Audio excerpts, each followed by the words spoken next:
안녕하세요, 여러분. 분기의 마지막 날이었던 6월 30일, 뉴욕 증시가 아주 기분 좋게 마무리됐습니다. S&P 500과 나스닥 100 모두 2020년 이후 6년 만에 최고의 분기 성적으로 2분기를 닫았어요. 그리고 이번 랠리의 주인공은 누가 뭐래도 반도체였습니다. 칩주식과 기술주 중심 지수가 배경도 나쁘지 않았습니다.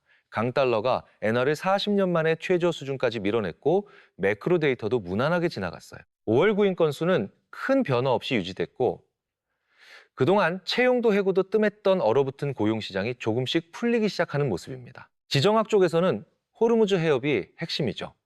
미국과 이란이 보복성 공방을 멈추기로 합의한 뒤 카타르 도하에서 협상을 재개할 예정입니다. 다만 이란이 해상통행 통제 의지를 다시 확인하면서 긴장이 완전히 가시진 않았어요. 간헐적인 마찰 보도가 에너지 가격을 잠깐씩 흔들긴 했지만 투자자들은 호르무즈의 질서 있는 재개통과 원유 흐름의 점진적 정상화를 계속 가격에 반영하고 있습니다. 한마디로 분위기 좋죠? 이런 좋은 흐름 속에서 3분기가 시작됐습니다. 오늘은 그 좋은 분위기의 중심에 있는 테슬라 이야기를 풀어드릴게요.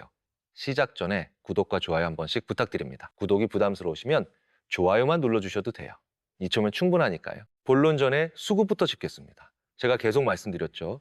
이 아래 구간엔 테슬라 콜옵션이 어마어마하게 매집돼 있다고요. 특히 여기까지 빠졌을 때 400달러, 410달러 콜옵션이 단기적으로 무지막지하게 쌓였다고 말씀드렸는데요. 이렇게 콜이 두텁게 깔려 있으면 작은 호재 뉴스 하나에도 주가가 비교적 크게 반응하는 경향이 생깁니다. 어제 주가가 그 매집 구간 근처까지 치고 올라간 것 바로 보이시죠? 세력의 포지션을 읽을 수 있으면 같은 뉴스에도 훨씬 디테일하게 대응할 수 있어요. 제가 매일 이 흐름을 공유드리고 있으니 필요하신 분들은 본인 매매 전략에 녹여내시면 도움이 되실 겁니다. 자, 그럼 본론으로 가볼게요.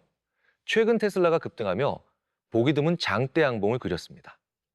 표면적인 이유는 구형 차량용 FSD V14 라이트 버전 출시 소식이었어요. 그런데 솔직히 이게 8%나 오를 만큼 대단한 호재였을까요? 그동안 더 큰 소식에도 잠잠하던 주가가 이번엔 확 반응했으니 다들 물음표가 생기는 게 당연합니다. 핵심은 뉴스 자체가 아니라 시장이 이 뉴스에 어떤 프레임을 씌웠느냐에 있습니다. 결론부터 말씀드리면 FSD V14 라이트 자체가 초대형 호재라기보다는 그동안 시장이 마음에 걸려하던 하나의 우려가 해소되면서 AI 수익화 프레임에 다시 불을 붙인 사건에 가까워요. 그동안 HW3, AI3 같은 구형 하드웨어로는 최신 FSD를 제대로 못 돌리는 것 아니냐는 의심이 있었습니다. 그런데 이번 V14 라이트는 신형 HW4용 V14의 주행 행동을 구형 HW3 환경에 맞게 압축해 이식한 형태로 설명됩니다. 도시 주행, 속도 프로필, 목적지 옵션, 안정성까지 개선했다고 하죠. 즉, 구형차도 버리지 않는다는 신호가 시장에 크게 다가온 겁니다. HW3 차량이 수백만 대 규모로 추정되니까요. 물론 우리가 진짜 기다리는 큰 뉴스는 로보택시 상용화 승인이나 무감독 완전 자율주행이죠. 그래서 이번 뉴스의 크기는 사실 중간 정도고 시장 반응이 다소 과한 면도 있습니다. 하지만 주주 입장에서의 의미는 결코 작지 않아요. 왜 의미가 클까요?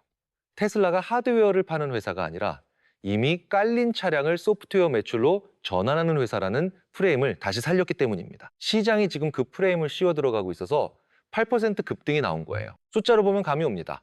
FSD 구독료는 미국 기준 월 99달러입니다.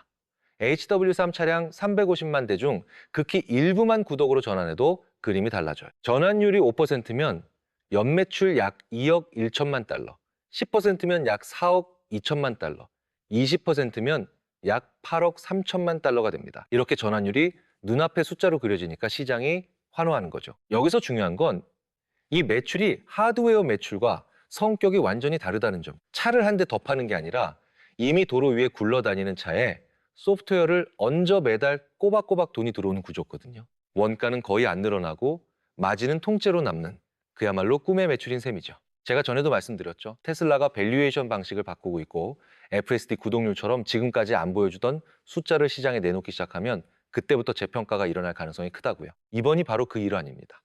그리고 이건 아직 시작도 안 한 거예요. 당장 전체 시총을 움직일 실적 임팩트는 아니지만 시장은 단순 매출이 아니라 소프트웨어 마진이 붙기 시작하는 신호로 읽은 겁니다. 주주님들은 테슬라가 한번 살짝 테스트해 본 거다라고 편하게 생각하셔도 됩니다.